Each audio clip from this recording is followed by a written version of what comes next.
David Cornwell, known to millions as John le Carré, is widely regarded as one of the best novelists of our time. He began writing in the early 60s and garnered international success with his third novel, The Spy Who Came In From the Cold. But with the end of the Cold War, le Carré has shifted his attention away from Russia and focused on Central America. In The Tailor of Panama, his 16th novel, he examines the world of corruption and espionage in Panama, and I'm very pleased to have him back on this program. Welcome back. Thanks. Great to see you, David. Thank you. It really is. There's a lot to talk about. Let me just talk first, before we talk about the Tailor of Panama. You've written about Russia, many trips over there. Yes. Give me a sense about Russia and today, and Gorbachev, and Yeltsin, and Levitt, and the KGB. Well, I think the first overall thing one has to say is this, that with every move and every change in present Russian politics, what we see is the continuum of Tsarist life. We went from the white Tsars to the red Tsars, and now we've got to the new grey Tsars, whatever color they are. But the systems of change are much more subtle than we understand, so that former party secretaries suddenly become local bank managers. We're all good capitalists now. But, you know, the wiring in the house remains the same. The people who've taken over the house are a little bit altered, but not much. It's same show, different hats, a lot of familiar faces. Let me interrupt you. That's an interesting point, because even in Central Europe, too, you're seeing in Poland and other places, and in Hungary, former communists now running in democratic elections. That's right. In some cases winning. That's right. And we're talking because about, they know they politics. They know politics. They've got their people. Yeah. They've got their muscle. And we think of Russia now becoming a very criminal country, which indeed it is, and a very windy one. But we should not forget that particularly for the last 15 or 20 years of the so-called evil empire, Russia was enormously corrupt. I mean, to the point where Kazakhstan had to give up growing fruit. It was the fruit bowl of the Soviet Union, and grow cotton, so that the crooks in the agricultural ministry could sell the bales of cotton to Indian dealers across the border. And, you know, the whole community, that's an entire country, didn't know why it was no longer picking fruit but trying to learn to grow cotton. The reason was that it was a cash crop, a durable cash crop, and the boys were making a fortune. One has to think in those terms. My question, one of my first questions of Gorbachev, whether he has now any regrets about issuing a secret edict in 1987 to privatize the Communist Party. I mean, it's one of the most startling and furtive gestures that any first secretary of the Soviet Communist Party could conceivably think of. Yeah.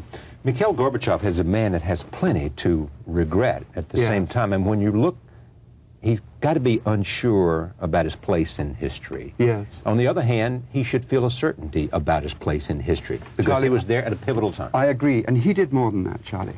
I really think that he was the emperor who stepped out of the wings and said, "Boys, to us, the West, I have no clothes." As the emperor's naked. And that's right. I am a naked emperor. So what are we going to do about it? We can't have my country as a power vacuum. We can still threaten you, he was saying. We can do all that stuff, but we'll ruin ourselves. And gradually you're ruining ourselves. So let's sit down and do business. And it wasn't until 1990, I mean, still in 1990, the CIA and probably other intelligence agencies were saying, it's still a game, pay attention. It was very, very hard at the end of the Cold War for anybody to believe that this was the simple truth, but it was. And I think that to have had the courage to do that, and finally to persuade us of it, for that he does deserve his place in history. You have been back a number of times, and I've read some of your accounts of going back, and you talked to Kalagin and Batakian, what was the name of the other KGB chief? Oleg Kalugin, Bakatin. Are you finding out, with access to KGB operatives and with access to the archives, yours or journalists who are there, anything about the espionage business that you didn't understand? Well, I think that the KGB, in some respects, is becoming de-demonized. There was more banality, there was more corruption, there was more incompetence than we were allowed to suspect at that time. Probably those who debriefed defectors, they had a better and a closer picture of what was going on. But overall, they were a beastly organization. They were, in many respects, extraordinarily efficient, and not in many ways so different from the way we imagined them. The KGB, one has to understand, was also a refuge for people who were very critical of the system. They supplied, in a very cunning way, a safe haven for people who might otherwise have been dissidents. There were all sorts... Why would they do that? Well, why were they They liked other voices. They had, in many ways, a sophistication which the rest of the Russian bureaucracy did not have, because they had so much more acquaintance with foreign ways. They also knew so much more about what had to be masked from the Soviet people themselves. And so they saw themselves as frontliners, and they saw themselves as capable of giving accommodation to much more dangerous opinion than was allowed outside the building. So to use Lyndon Johnson's term, better have him inside the tent. Yes, we're talking about J. Edgar Hoover. Better have him inside than out, exactly, than outside. Than doing the other thing out, or the same thing. But when you, how do they justify Hungary? How do they justify some of the acts on behalf of the state? Does it simply come down to the ends justify the means, and the belief in a greater ideal? This is the question I would like to ask Markus Wolf, particularly, who is the former head of the East German intelligence service. Markus Wolf, yes. Yeah, constantly claims... Who's now writing his memoirs. Yes, that's right. And I shall no doubt read how I appointed him my hero. I think he's a creep. I think he's sort of a version of Albert Speer. I think gradually we will come to recognize that he was much more involved than he presently pretends. I think that for the true communist, the true believer, who really was in that mindset, it was possible for them to take the view that communism was not ready for the reforms implicit in the Hungarian counter-revolution or revolution. I can just understand it if I make a big intellectual stretch and remember what the beginnings of communism were, the historical theory behind it, the social theory behind it, the capitalist theory behind it.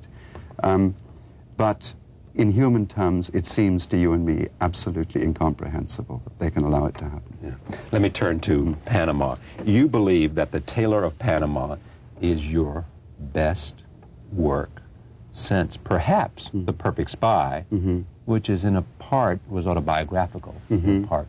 Yes. Yes? I do. Why? It's got more fun, more bounce. Yeah, it does. Yeah. And it has something very personal to me, as A Perfect Spy had. In my central character, Harry Pendle, for reasons I cannot yet fully define, but we can try and work it out together, I find a secret sharer, a real companion who took me through the book. And I think it may have something to do with a latent guilt which is in creative people about the way they misuse the truth themselves, particularly if they're writers, fiction writers, the way they seize anything that comes to hand, adapt it and distort it, and so on. Thomas Mann was always pursued by the guilt of creativity and wrote short and long stories about it, and expressed it in the form of disease in novels like The Magic Mountain. Right. And so Harry and I are a pair of crooks in that sense. I think I feel that affinity with him and that understanding. We both had very battered childhoods, and the effect of that, I think, is to turn you in upon yourself and very much excite the power of imagination and fantasy, so that this orphan kid who didn't know half the time whether he was a Catholic or a Jew, who was brought up by nuns first and then resettled by his Uncle Benny and so on. Pendle, incidentally, in German means pendulum. Pendulum, swinging back and forth. He is a bit of a clone of my own mixed-up childhood, I think. And he, too, was turned in upon himself. Ambivalence about your father, your mother, you didn't know until you were 21, that's right. really, and went to the hospital you've talked about before. All those wonderful riches that belong in a novelist's childhood. Right. They belonged in his, but he wasn't a novelist. But he did learn from very early the self-defense which is implicit in lying, which small children have. You know, if you've ever taught, there's always some kid who's amazing at spinning the tale. Yeah. And if he does something delinquent and the cops take him, they spend 3 days breaking him because he actually believes the story he's telling. Yes. And Pendle's had that background and developed that skill. And it isn't simply a skill, it's a life system, it's a survival system. And his most influential influence, his strongest influence, his Uncle Benny, was a con artist. Was a con artist, and Uncle Benny did instruct Pendle in the arts of survival, his nephew, in the arts of survival. And I think that if you've learned very early, as Pendle did, that confrontation is damn dangerous, you avoid it. So these are all detours around the truth that he learned. And when, poor man, he is summoned to the flag in order to spy for his country and report, act as a listening post, and report about what is going to happen to Panama at the turn of the century when the canal is given back to the Panamanians and the American garrisons move out and so on, he inclines immediately to fabrication. Yeah. Now I want to come back, just for the audience's sake. This is a story of a tailor in Panama who has created this legacy about himself, which is not true.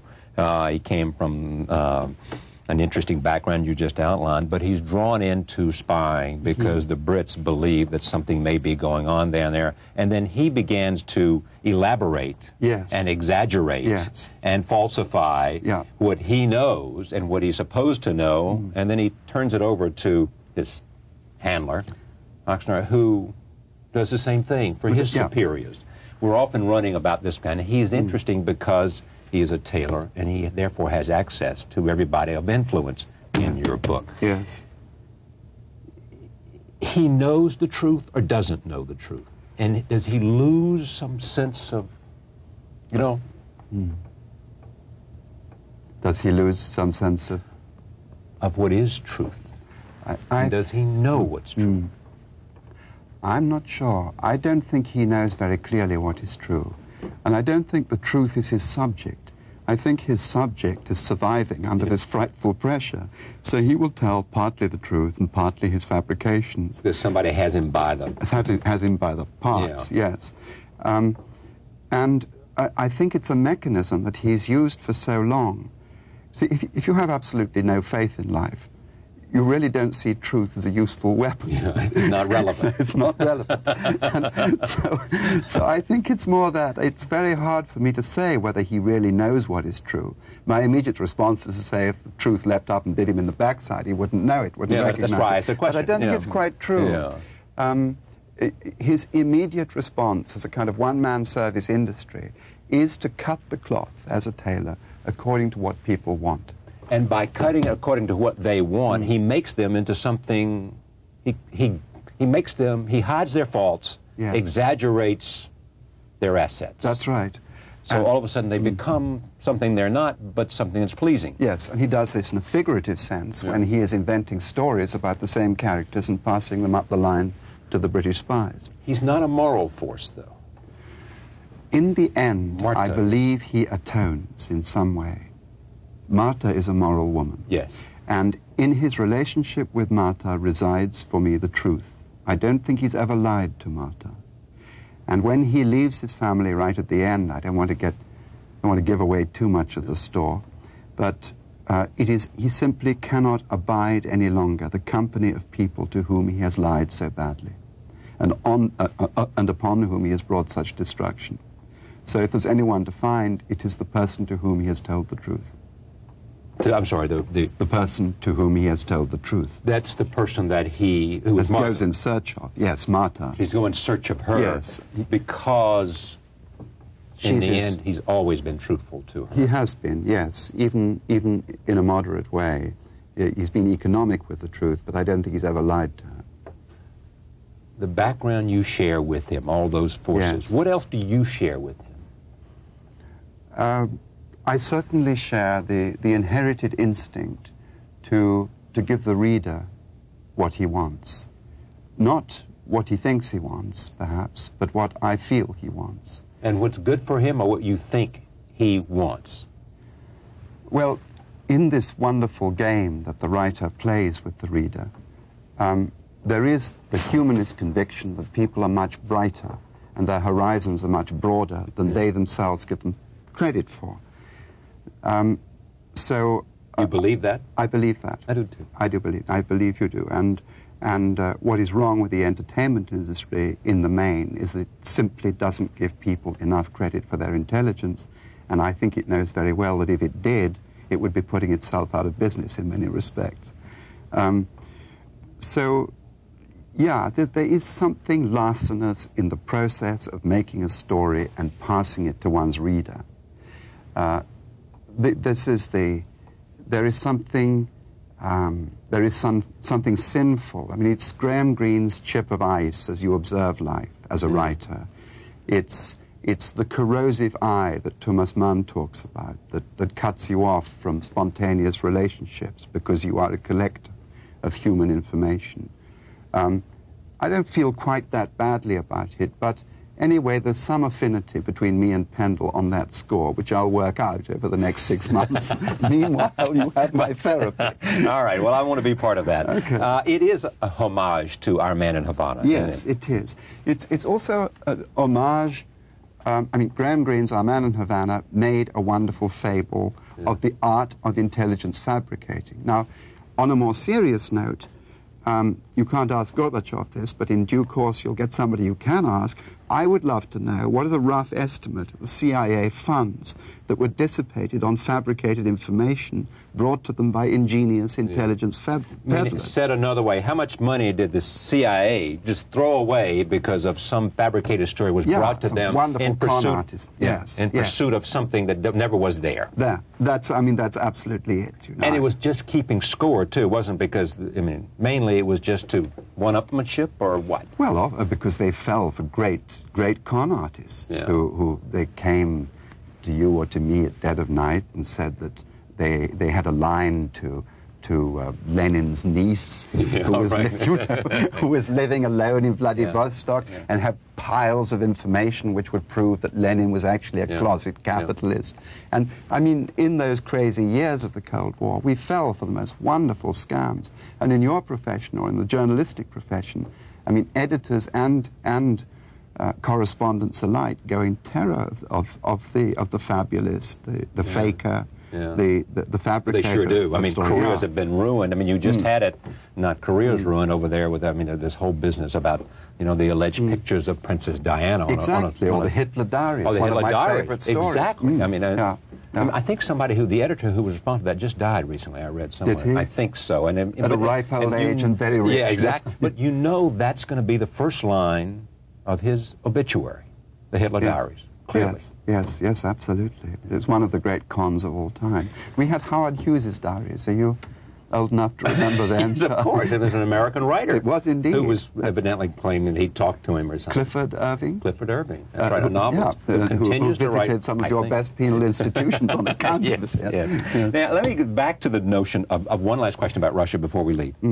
You have nothing but contempt for Kim Philby. That is absolutely true. Why is that? Is he any different than any other double-crossing, treasonous human being? Yes, I think he is a bit. When I was in Russia in '87, I was offered Philby, and as you know, I refused to see him. I never did meet him. He wanted to meet you. He wanted to meet me. But I also met Sakharov. Yeah, well. And there you have the exact reason why I despise Philby.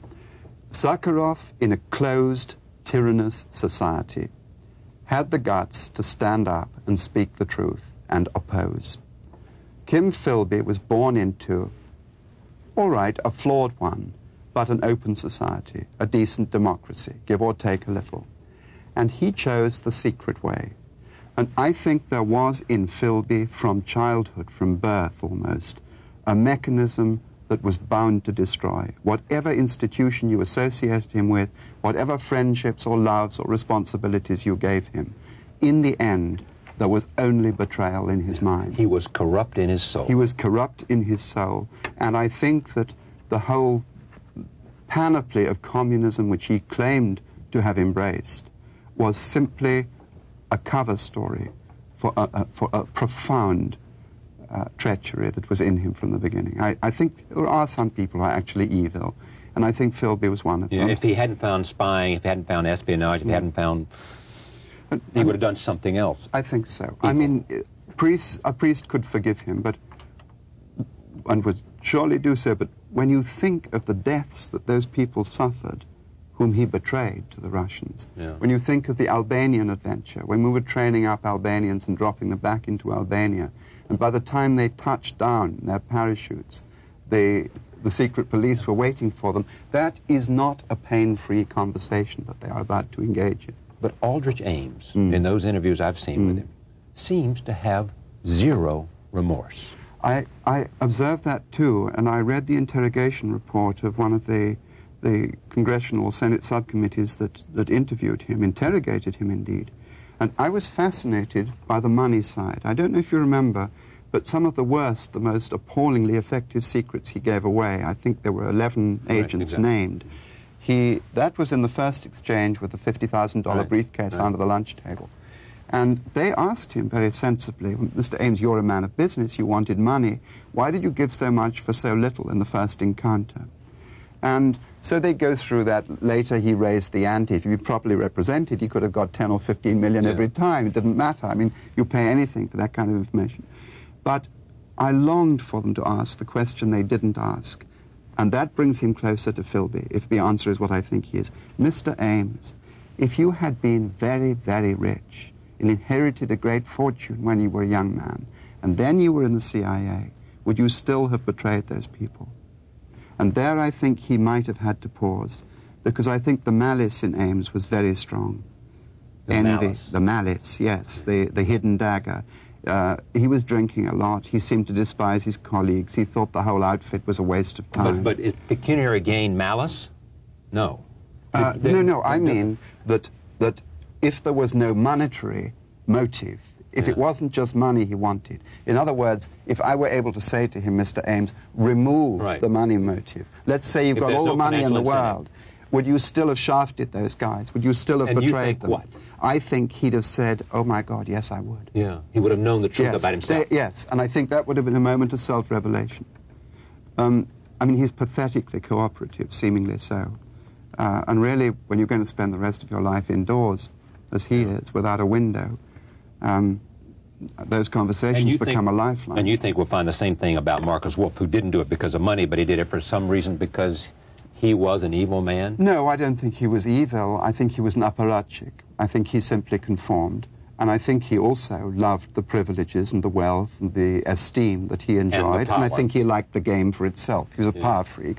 And I don't think that he considered the ethics and moralities of his position in the least.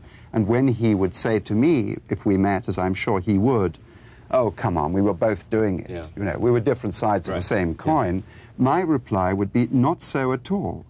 Our system was indeed flawed. Yours was absolutely disgusting. And you were in a position to know that perfectly well from your own experience and observation. And I don't see, Mr. Wolf, how you could possibly have served that society, that state, knowing how rotten it was from top to bottom. It really was a hateful little outfit. He was Carla. He was not Carla. No, he was not Carla. Not Carla. I hadn't heard of Marcus Wolf in any of that. And why should I choose as a Russian a German? I don't know, because you knew about him. He didn't inform your character at all. Not in the least, not in the least, no. He potters around saying that he did. I know. And it's a bit like other things. The moment you start denying them, everybody believes that he's right. Yeah, let me turn to Panama, only because I want to get into some Panama. Okay. Panama, 7 years before this book, you're in Miami. Yes. And you're doing research. Right. And you go to the DEA. Yes. And you say, where do I find money laundering? Yep. Answer? Panama. Where do I find drugs? In enormous quantities. In enormous quantities. Please. In enormous quantities. Tons. Panama. Yeah. Where do I find a den of spies? Panama. And where do I find a place where an illegal arms dealer can give a demonstration of firepower to representatives of the drugs cartels so that he can sell them a private army? Panama. Exactly. So you say, I've got to go to Panama. Yes, that's right. And I went, and it was a riot.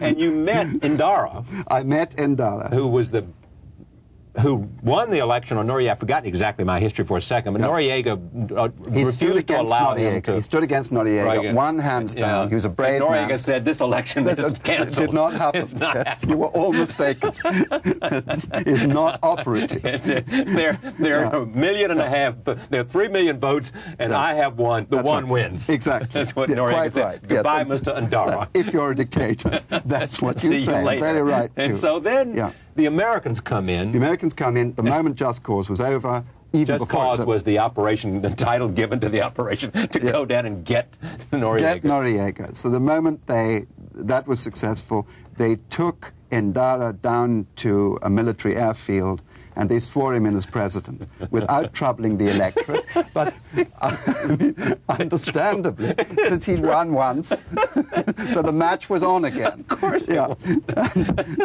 And then Ndara, I thought, was a sweet man, married to a very beautiful young wife. Second wife. Second wife, yes. His first wife died, and then he rather quickly married a lady who was suspected of having been his girlfriend during that time. And no surprise there. And she's Anna May, and just before he left office, to the astonishment of everybody, I think, and I hope of Anna May and Ndara too, she won the national lottery. Oh, that's right. And he said, of course not. It was all above board. That's right. That's right. I mean, what did she win, like $1 million or? It was a hefty sum. I don't know whether as much as that.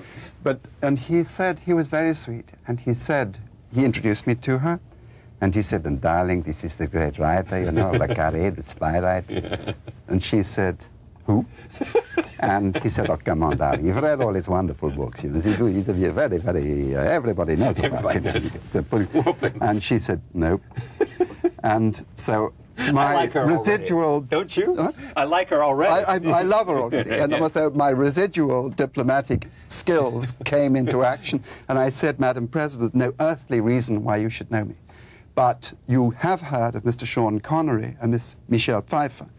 And I have to tell you that at the showing of my last movie, I held Michelle Pfeiffer's hand for a moment, and Sean Connery, and she said, you know, Mr. Connery? And I said, yes, I do. You are welcome to Panama, she said. That's great. That was heaven. Now, how do you, when you were going to do research, you know Panama is more and more attractive. And there was an interesting little piece in the New York Times Magazine about this, how you selected Panama, why it was intriguing, all the things we went through. When you get there, you've done your research, you've talked to people, you talked to the DIA, and you've done your research, and you arrive, everybody opens their door. Because when you reach the stage that you are at, reputation you have. It's like Bob Woodward in America. Yes. Every politician, whatever institution he's investigating, they want to talk to the great Bob Woodward. Yes. It's true. Well, and you go to dinner and you have some wine, and by God, everything you always wanted to know, you know. Well, because they're honored that you'll ask, and they can't wait to please you by telling you everything they know. Well, I wish it were as simple as that, Charlie. But anyway, some of that stuff does happen. And, of course, Panama has a tiny ruling class. I mean, you're moving through really 300 or 400 people who run the place. And they all know each other. And they all know each other. And many of them hate each other in a rather joyous, ebullient way. And they love telling you the worst things they can think of about one another. And so information is not hard to come by. And they're wonderfully quick to forgive. I mean, it's a kind of self-sealing tank that operates there. You know, the bullet passes through and the heels over. So half the people who are now in power, you know, they said of Noriega at the end of Operation Just Cause, when they went to nab him, it was said by some wit in Panama that they got Alibaba but missed the 40 thieves. Did you go talk to him at all? Noriega. No, I would like to. I would have liked to very much. Man. I mean, I know some people going down to talk to him, and he always wears his uniform, perhaps made by and he by Pendle at Braithwaite. I hope so. Made out of the finest alpaca, sir. Right, that's right. and I think I wonder whether he wears his Légion d'honneur, which was given to him by the French, because he accommodated the French Air Force when it was coming through with its beastly weapons to let off in the South Pacific. And so money changed hands. That story's in there, too. Yes, it is. I mean, what's amazing about it is you find out all these stories, and they're all there. Yes, well, does entertain, and it does give color and character to the place. Thank you very much. Thank you for coming. Thank you very much. John le Carré, the book is The Tailor of Panama. We'll be right back. Stay with us.